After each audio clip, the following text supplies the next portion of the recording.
Hi friends! This is DaintyTank. Thank you for joining me. Welcome to Please Be Happy. Now this is a demo. It was released earlier this month, I do believe, by one of our favorites of the channel, Studio Alien. I always butcher their name, apologies, but I always link them down below. You can always find the links to their Steam page down below for any of the games that we play from them. And this is an interesting one. It's a demo that appeared kind of out of nowhere a little bit, but it's basically a visual novel with a couple different choice trees. I think there's 4 different endings according to the description, and it's actually fully voiced, which is great for me. Longtime viewers of the channel know that I have trouble reading things, mainly because I had a brain hit from rugby, so things are different for reading. You get some interesting combos.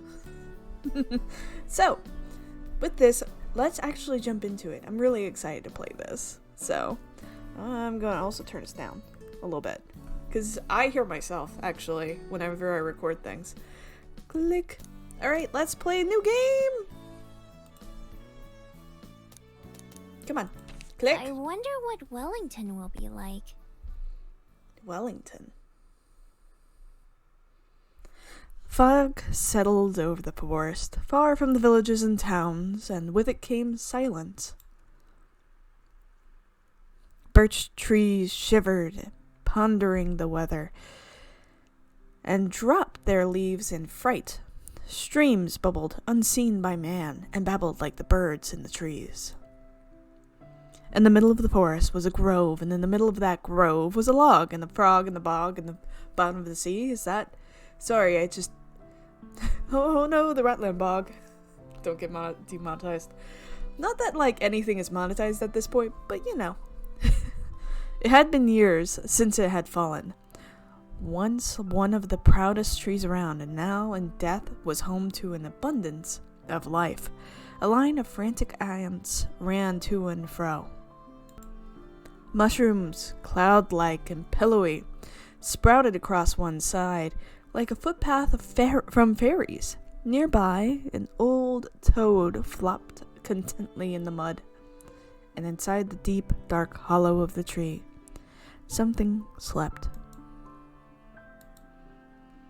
A traveler strolled into the grove, their footsteps very slow and tired. They spied the log with relief, like greeting an old friend. Weary from the day's journey, the traveler sat to take the rest. Whoosh! The scrambling of nails to the old on rotten wood. A shadow bolted from inside the log to the tall grass nearby. The traveler watched the brush rustle as the faint patch of fur appeared within. Hello there, friend. I didn't mean to disturb you. They held their hand towards the grass, offering a piece of dried fish. At first, there was no reaction, and then, first a snout appeared, quivering as it tested the air, then followed the rest of the fox, sleek and tawny, as she took several long, slow steps forward. Her amber eyes were alight with mistrust, but also with wild, wild curiosity. The stranger sat unfazed, their offering still outstretched. They dared to meet the fox's eyes. In that glance felt something kindred.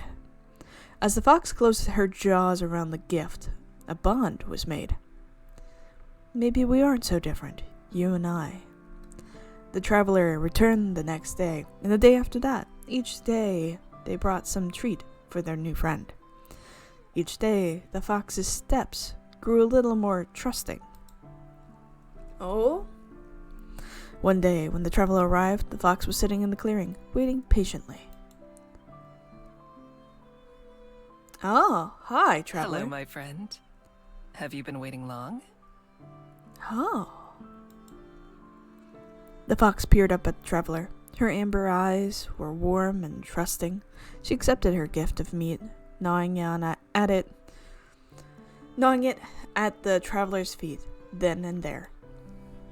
Traveler sat, imprinting into their mind the feeling of the wood beneath them, the clean air around them, and the tender bond of companionship. Where is your home, little fox? Is it here in this grove? Or do you come to see me too? Aw. This will be the last time, I'm afraid. Because I'll be going home tomorrow. Aw. Sadness. Home is such a small place compared to the rest of the world.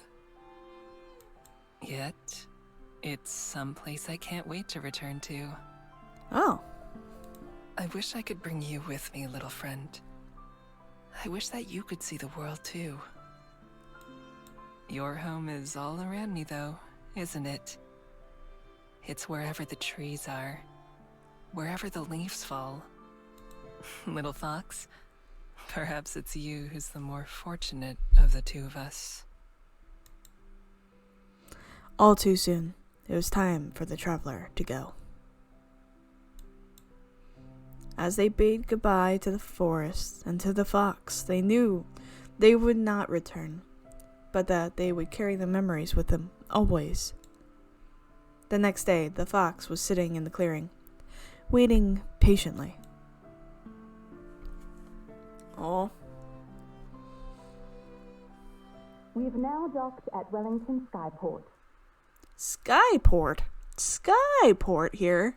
Thank you for flying with Kiwi Airlines, and we hope to see you again. Kiwi Airlines. The intercom's announcement is muffled in the closet, where I'm hiding. Okay. It's muffled in the closet where I'm hiding, just like the clatter of the seatbelts and the chattering of passengers getting ready to disembark. I wiggled around impatiently, sore from crouching in here for, I don't even know how long it's been. Hours for sure? The last few minutes always feel like they take the longest. Parade of footsteps begins to pass by outside my door. It's time. Did she blink? Oh my god, she does blink. It's a little creepy, I'm going to say. Like, I get it. It's meant to be, like, more real, but it's such a, like, great drawing. I didn't expect the drawing to blink. I listen carefully, waiting for the gap in the crowd. When it comes, I stand up and push the door open in a single movement. I give a wink to the shocked-looking lady that I stepped out in front of. She doesn't even have time to gasp before I'm out of her sight. Humans, they're always kind of slow. So is this the fox? I nod at the smiling flight attendant as I pass her by and then throw up my hood to cover my face. Nice. Good job. It's been a while since I last flew, but it doesn't seem like things have changed much. It's always been harder to sneak on than it is to sneak off. Follow the crowd to the end of the walkway and step out onto the ground. After a long stretch, I take a deep breath and savor the fresh air after being stowed away for so long. Wellington Skyport, New Zealand. Ah! Kiwi, that makes sense. That makes a lot more sense. Kiwi Airlines makes more sense. Huh. I made it! Miho! Hello, Miho! Awesome! This is really pretty. My breathless voice joins the pleasant hum of the skyport. Oh. A few clouds drift lazily overhead, almost within arm's reach. The sound of the waves rolling onto the shore is like a lullaby. It makes me want to burrow into the stand to take a nap. But I can't. First I need to get out of here, and there's one more challenge ahead. Up ahead, the snaking line of passengers splits as people are funneled into a few security stations. While I'm too far back to hear what the guards are saying, looks like they're examining a little booklet from each traveler before letting them pass. Humans sure like processes and procedures. Definitely don't have a booklet like that. Glancing around, I hope to find another way out. An open window would work, even an unguarded exit. I'm pretty sneaky when I need to be. Unfortunately, it looks like the only way to leave is to go through the security. Without any other option, I join one of the lines and prepare myself. I have to do this the old-fashioned way. The line moves briskly as passengers are cleared one after another. I'm almost at the front of the queue before I know it. As the passenger in front of me approaches the booth, I listen carefully. Good afternoon. Passport, please. Right. Here. It's good to be home. I'm sure. Welcome back. He stamps something in the man's booklet and then hands it back to him, and then he continues out of the skyport. Next. That's me. I don't know what they do to people without any papers, but I don't want to find out. I'm sure it involves lots of questions, being escorted out, and other unpleasant stuff. Casually approaching the gate, I put on my brightest, friendliest smile while keeping a slight distance, with my heart steady and tail calm. I'm sure I put on a convincing act. Passport, please. Of course. I fumbled around my pockets pretending to look for my passport. Instead, I grabbed the useless, chunky phone that I'd been carrying around, let it clatter to the ground at the guard's feet. As expected, he bends down to retrieve it for me. Oh, let me get that for you. And I make a run for it, bolting ahead and rushing past the security booths as quickly as I can. Hey, you wait! Stop! Stressed guard. By the time they realize what's happened, I already have a few seconds head start. My inhuman speed, combined with natural chaos of the skyport, should also buy me a bit of time. Still, I've gotta get them off my tail, literally. And figuratively. My tail. Oh! It's so cute! Hi! Okay. Oh, I select it. Click. Dashing through the skyport doors and out into the road ahead, outside. Blah, blah, blah. Dashing through the skyport doors and out into the road outside. I don't even have time to take in the city. Without stopping for a breath, I run into the narrow streets while weaving between cars and shocked bystanders. Being seen by so many people like this is annoying, but it won't matter by tomorrow. Putting the thought out of my mind, I vault over a low wall into a nearby alley and land in a crouch. Out of sight, but only for a moment, close my eyes and relax my muscles. All feeling disappears except for a slight warmth against my neck. My secret weapon. Oh? The unremarkable looking necklace is one of my only possessions, and by far the most important. The oddly heavy beads strung around my neck begin to heat up in response at my will, a soothing warmth flowing through my body. My hands and feet begin to morph first, the fur chasing up my arms and legs as they distort and shorten. This sensation was so bizarre the first few times I tried. It's amazing how it's become second nature by now. Closing my eyes, I let my body and head shift and turn. The face is always a little more uncomfortable, my once human face shifting and lengthening into a snout with some difficulty. Magical girl transformation noise? The process is complete. After barely a few seconds, I open my eyes not as a human, but as a fox. Oh! I dart away without a second thought, far quicker on 4 legs than I ever could have been on 2. The obstacles like a stack of human garbage cans ahead be a pain to get past as a human, but instead be able to flip between the gaps without slowing down. That's her! I know it! Are you sure? Sounds like the security guard hasn't given up on me yet. I pick up the pace, running as fast as my paws will take me. Heavy breathing gets further and further away. His heavy breathing gets further and further away. And in just a minute or two, I know I'm safe. Oh, you're a fox of 9 tails. I don't know where I am, but it's not like I knew where I was when I started running. I almost feel bad for the guy who was chasing me. He never stood a chance. Even in crowded city streets, there's no way anyone or anything that can outrun me. The wind just wishes it could keep up with me. Look at you, all self-confident. Comfortable with the dangers past, slip into another alley. Once I'm sure that I'm alone, close my eyes and concentrate on the form I want to take once more. The familiar flowing warmth runs through me again, my body stretching and deforming at command. A few seconds later, I open my eyes to glance at my human hands. Better luck next time. Indeed. Brushing the dust off my jacket and hands, I nonchalantly stroll out of the alleyway and back into the street. The odd person walks by on this area and another, not paying any attention to me, just the way I like it. Left, right, past a turn, left. Okay. Mapping out my path in my head. I look for a way to the main roads. It'd be easier to get my bearings there. Pick turns at random without any real destination in mind. When I decided to journey to Wellington, it was pretty impulsive. I'd overheard another pair of travelers talking about it and how beautiful a city it was. With a moment now to take in the scenery, I can see they weren't wrong. The streets around here seem like a mix of homes and businesses. Everything is very colorful. Even the brick walls are covered in pictures and paint. In the distance, I can see green hills that are lined up with houses, as well as green hills that are completely empty. They are a lot of hills, now that I look around some. Oh, yeah! Rainbows! Yeah! Woo! From just a few streets away, the sounds of pedestrians and busy intersections floats my way. I head in its direction, taking shortcuts through the yards and driveways when it's convenient. There's so many colors! This is so pretty! Oh!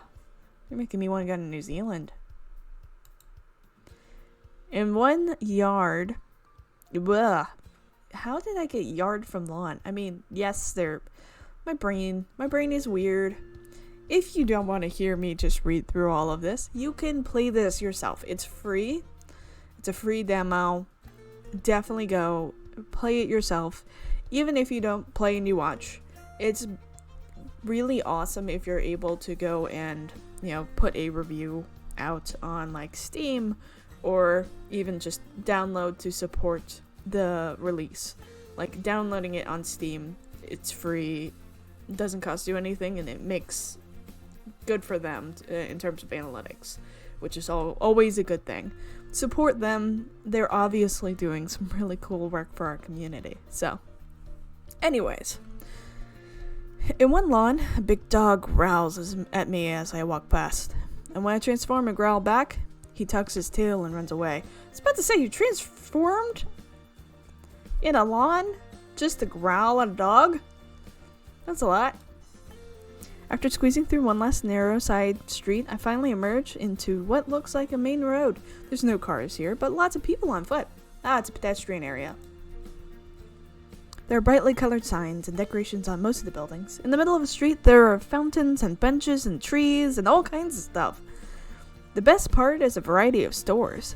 I stroll past a few of the windows and peek in. I can already tell that I'll be able to do most of my shopping around here. There are stores with food, with clothes, and with just about everything else. I don't have any money on me, but that isn't exactly a problem. What is a problem is that it's too crowded. Dodging a couple of security guards is one thing, but trying to escape down a busy street with lots of people could be too much even for me. I'll just have to remember where this place is and make another visit later, after all the shops are closed. Then, a man in a bright coat hurries past me, talking loudly on his phone in a language I don't recognize. He's so distracted that he doesn't even notice when his wallet falls out of his pocket and onto the sidewalk. I notice, of course. Seizing the opportunity, I zip over and snatch it, prying open the black leather pockets I find. Score. Normally for humans, that's absolutely the worst case scenario. There's so many hours of problems of getting all that identification back. Ugh. But for Miho, that's a score. Yeah, that makes sense. Couple of bills and what I figure is the local currency. Slide the money out and into a pocket in my jacket. By now the man is so far ahead that he's out of sight. I have to hurry to catch up with him and give him back his wallet. He barely even says thank you. Oh, okay, cool. I should have just kept the whole thing. I don't blame you there. Yeah, I completely understand. But I'm glad that you gave back his identification. You saved him a lot of time and heartache. The bills he can recover. It's only fair that I get a little something for myself, since I'm not like he would have gotten it back without me. I head back to my bench and inspect my prize. Blue bill and a brown bill. They feel sturdy. Oop! Nothing like the paper I expected. 1, 0, 10, and 5. So 15. If she knew how to count like that and add, then she would have come up with 15 a lot sooner. That's not something that you vocalize like that. So a little unrealistic. I get it. I get that you're trying to show that she's like not from this world, but even so, that's not how that one works. 15 isn't much. I definitely should have kept the whole wallet. Oh well. At least this should be enough to buy myself something to drink. My thirst is starting to get the better of me, as I haven't had anything since I snuck onto the airship. Following my nose, I walk down the busy street until I find one of the many cafes lining the path. Sign hanging above its front door has a picture of a bell on it. Oh, cute little shop. Charming little chime rings out above the door as I enter. Can't help but savor the wave of refreshing, cool air washing over me, which is all the better after so much running. Hiya! Welcome to the Bell House. Oh, welcome to the Bell House. The barista. Hello. The barista behind the counter is the only other person in the store right now. As I nod in greeting, she leans forward with a cup in one hand and a pen in the other. What can I get you? We're having a special on affogatos if you want to try one. No idea what that is. Usually, they're like $7, but today, they're only 5. I'd like a...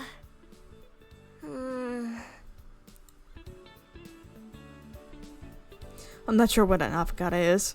Isn't that a vegetable? Not wanting to go into this strange sounding drink, I look at the menu instead.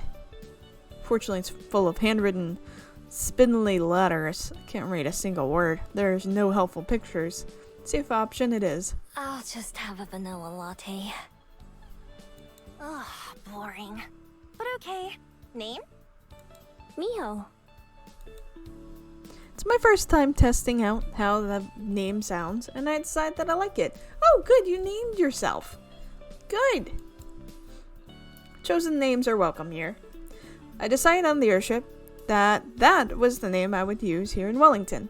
I've used so many names throughout my life that I can't remember most of them. For each new city that I visit, I come up with something new. Oh, interesting. Good for you. Also, are these like hanging terrariums? They're plants and bulbs. Yep. Okay. Foxes don't have any use for names, and nobody ever gave me one. She scribbles something on the cup with a black marker. If that's how this name looks. Oh.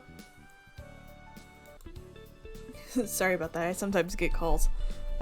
She scribbled something on the cup with a black marker. If that's how my name looks, then I'm even more pleased with it. Oh.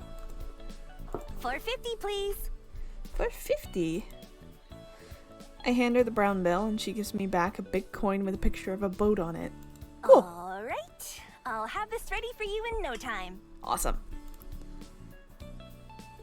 She sure seems enthusiastic. I nod as she spins around and starts working.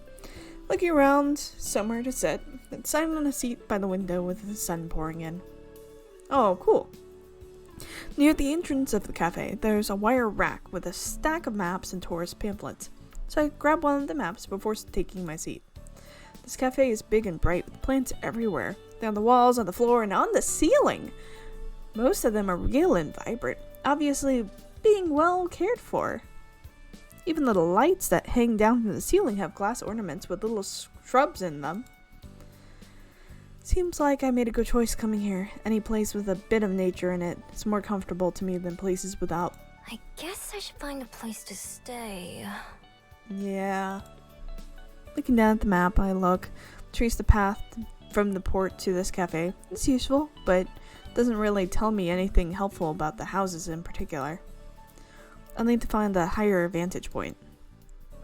I move my finger along the hills. I notice from outside, following the little brown path to a patch of green with a little mountain icon. That should work for now. Miho! My ears perk up right as the barista arrives and places my drink in front of me. Thanks!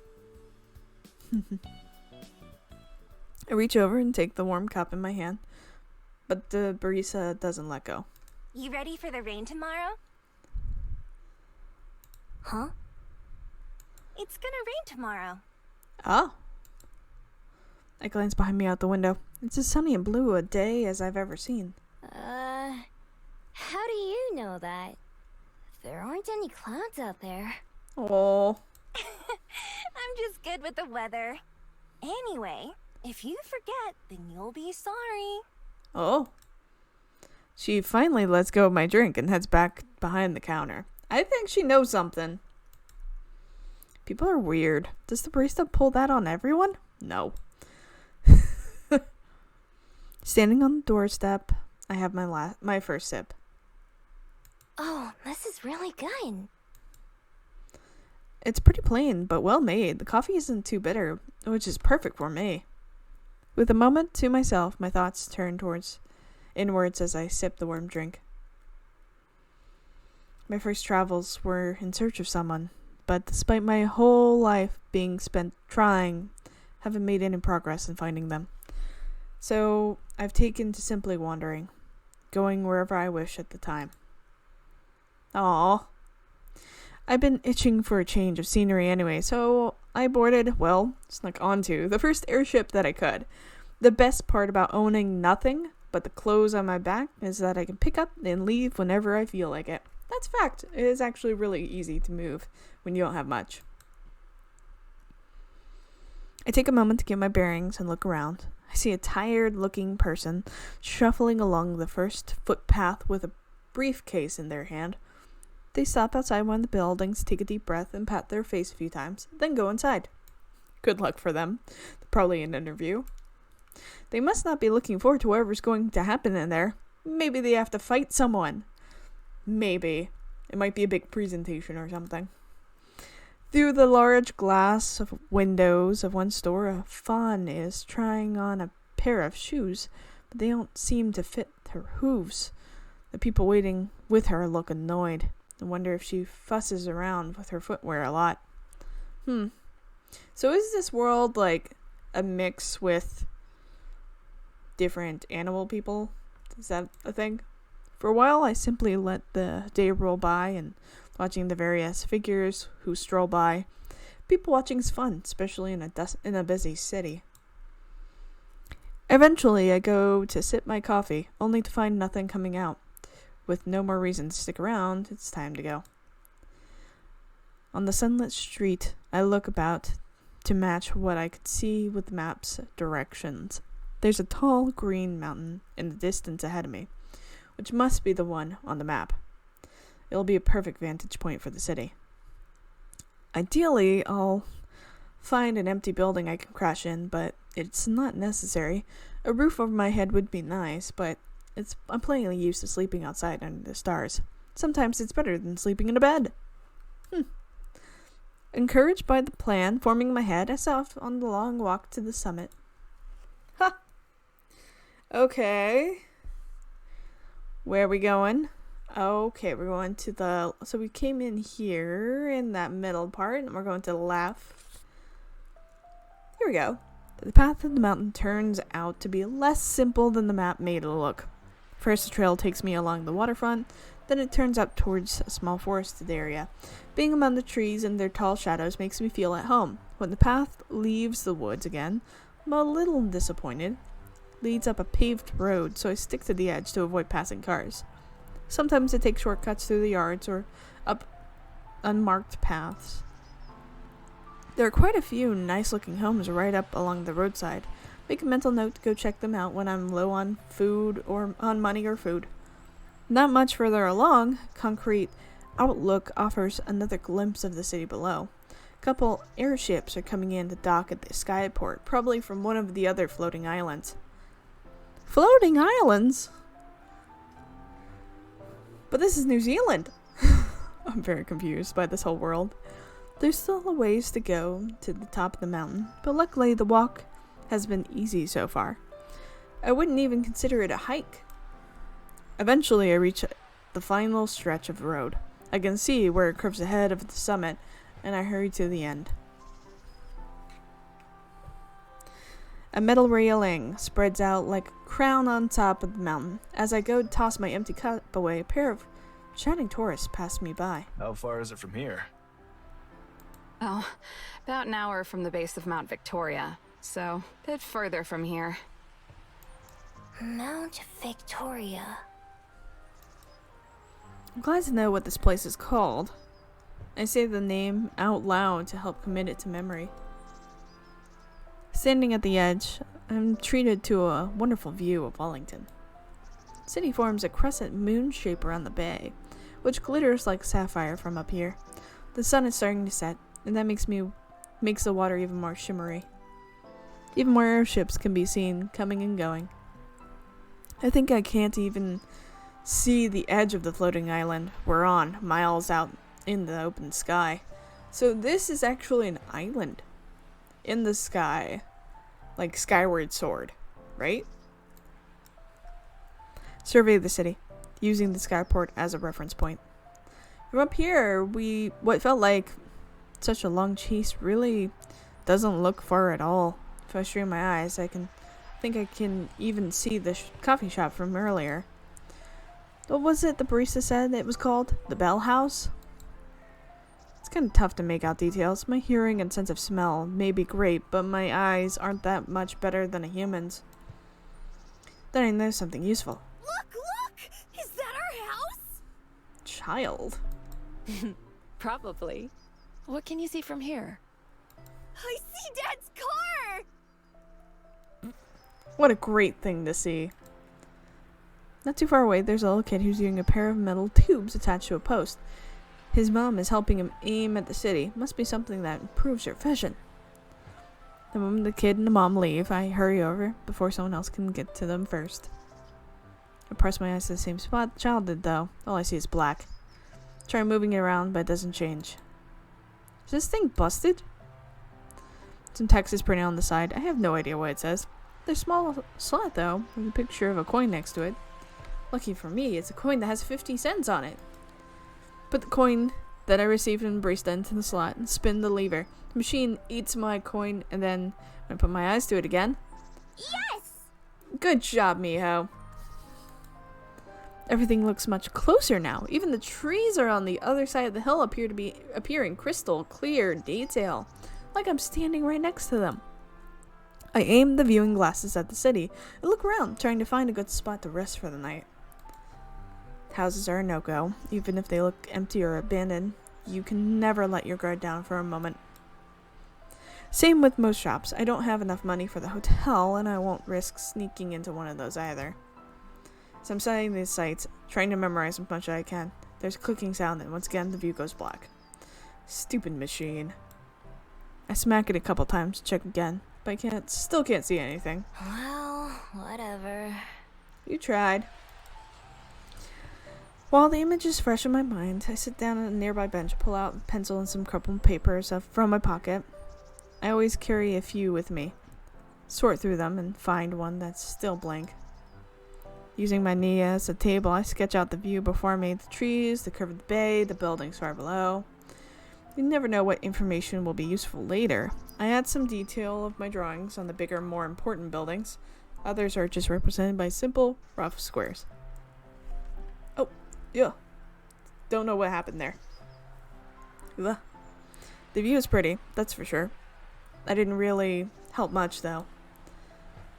Once I'm confident I've jotted down everything I need to, I carefully fold the paper and put it back into my pocket. Looks like I'm sleeping outside tonight. Guess this place is as good as any. That's true. I head back down the trail a bit and veer off into the underbrush. Okay, cool. If you're on the Sky Island, how do you have a sea-like water structure there? Just saying. Not perfect, but it'll do. Okay, it's not exactly the wilderness, but just about everything around here seems cityfied to some extent. Usually when I make a den, I prefer to find a place far from other people. A place where no one would find me. Doubt I'll find anything perfect, but this is good enough. It's fine. Can't afford to be picky. Facts.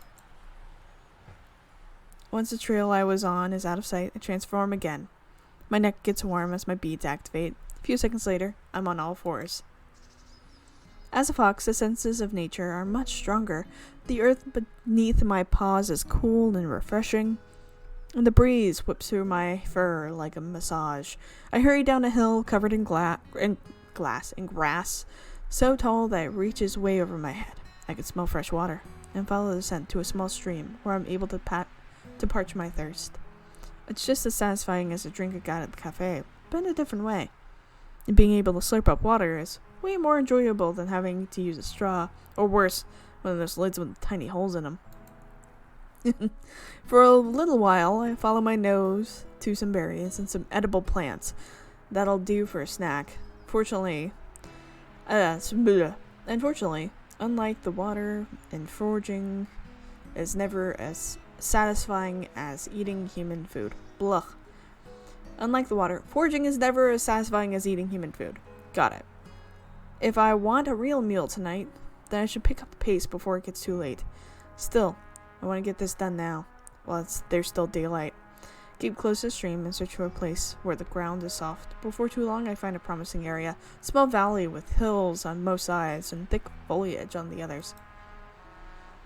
I'm still close enough to civilization to hear cars and other city noise, but the area I'm in doesn't seem like it gets visited very often. At the very least, it doesn't really smell like people. Spies settle on a nice mound of earth near the edge of the woods, partially hidden by a tall tree with low-hanging leaves. Even if no one comes by, it makes me feel better knowing that I'm out of sight. So I start to dig. My claws rip away the dirt as I burrow downwards, widening the tunnel just enough for my sleek frame to fit in.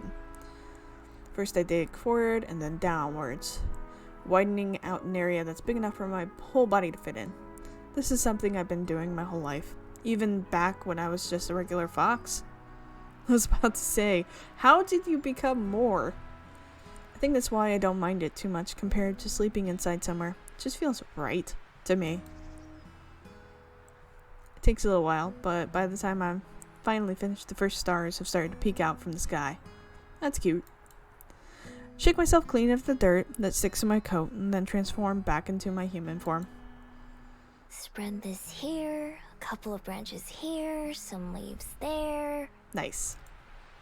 I walk around the valley a bit, checking it from different angles. Not bad for just an afternoon's work. I have to say, because this is also a thing from Fatal 12. What is with, like, all of these peeps not wearing their jacket on their shoulders? Like, is that a thing? Just not wear your jacket on your shoulders? It must be really hard, because you have to, like, have your elbows, like, connected and, like, holding up the jacket, and this must feel so weird. What is up with this? I get it's also from the same studio. I think, like, different sub elements of the same studio, but, like, what? Rinka can't, Odette couldn't, and now Miho can't. Why? And if you don't know any of that, poke Totoro and go see Fatal 12. If you weren't looking for it, I don't think you'd ever notice anything out of place. All the digging has made me work up an appetite, and not the kind that'll be satisfied with just a few berries. Ugh, I'm so hungry. I haven't had a real meal since yesterday.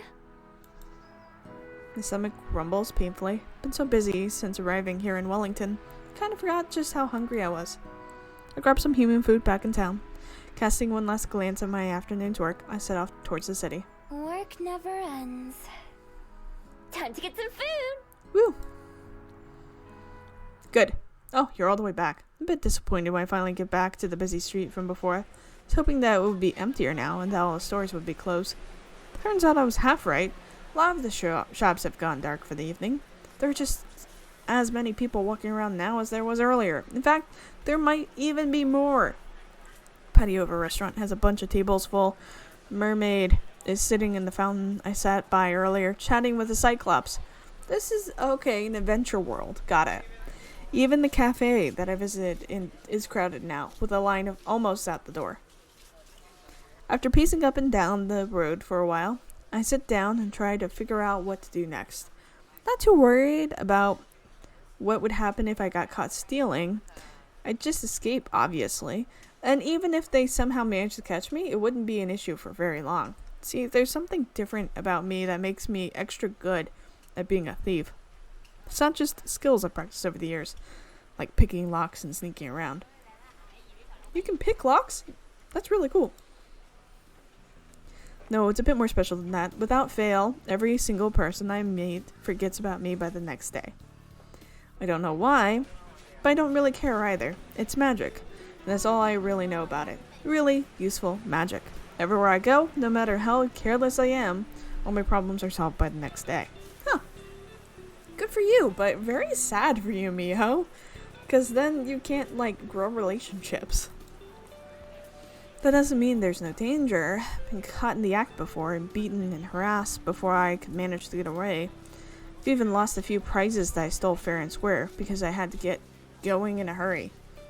But if someone sees me but isn't able to stop me, I know that I'll be home free. Sure, they might remember having something stolen, but they'll never know who did it. Always makes things too easy. Right now, it would be smarter to just come back even later in the dead of the night. I hope that there are no people around. Be able to take my time browsing without having to worry about making a quick escape. Where's the fun in that, though? Casually walk up and down the street, glancing into windows without being too obvious about it. Some stores have some customers inside. Others have locked their doors and shut off their lights. Most of the restaurants are still open and are only making me hungrier. Stealing from restaurants is a bit much even for me, though. I've tried it before, but the cluttering kitchens, as well as the tables and chairs, makes it hard to get around. Plus, I've learned the hard way that there are plenty of hot and sharp things for angry cooks to throw at you as you try to make your way out. Instead, packaged and pre-made foods are my best friends. Things that I can grab multiples of at once and stuff to my pockets. If I'm really lucky, I'll find a place with refrigerated sandwiches or salads. Something pretty good hot food that gets thrown out.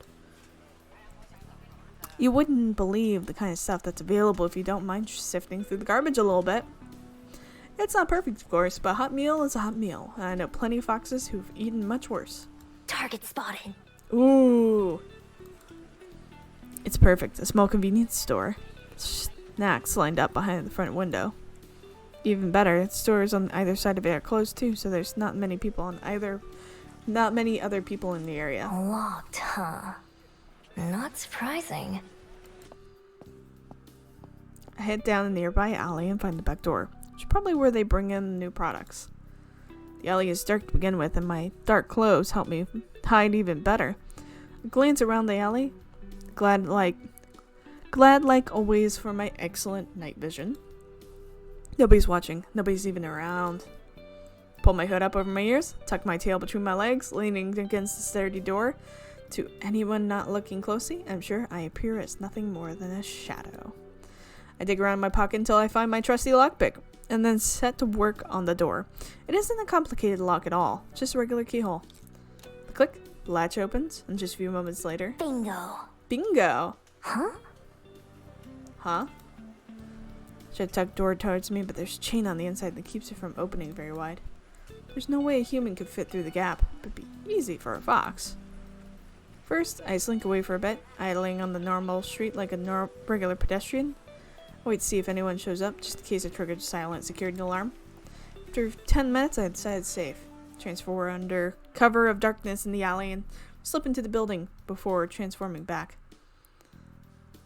Shop isn't very big, and receiving area is just a small hallway with a few boxes of sodas and candy bars.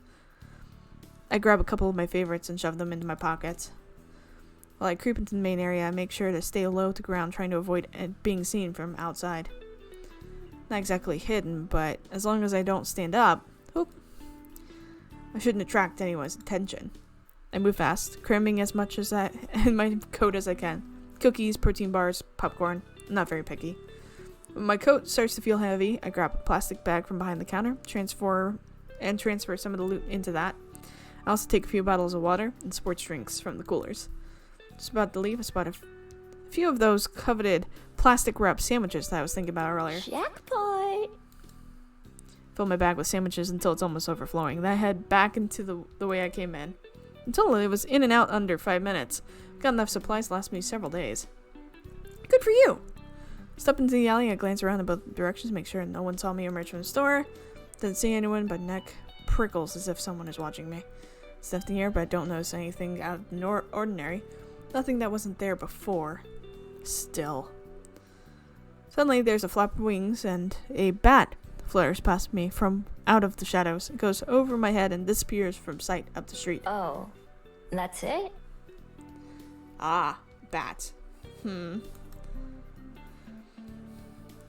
let out my breath I've been holding and start making my way back towards the mountain where I had made my den. I left the bag swinging from my arm as I walked, whistling a song I heard earlier, not able to keep a smile off my face. All in all, not a bad first day. Yeah, not bad. I've got a nice nest, food to spare, and plenty of places to explore tomorrow. Yeah. There have been plenty of days in my life where I had none of those things. I unwrap one of the sandwiches that I grabbed and take a big bite. Nothing beats the taste of hard work. I hope Wellington continues to treat me well while I'm here. So tired. Alright, I think this is a good place to stop.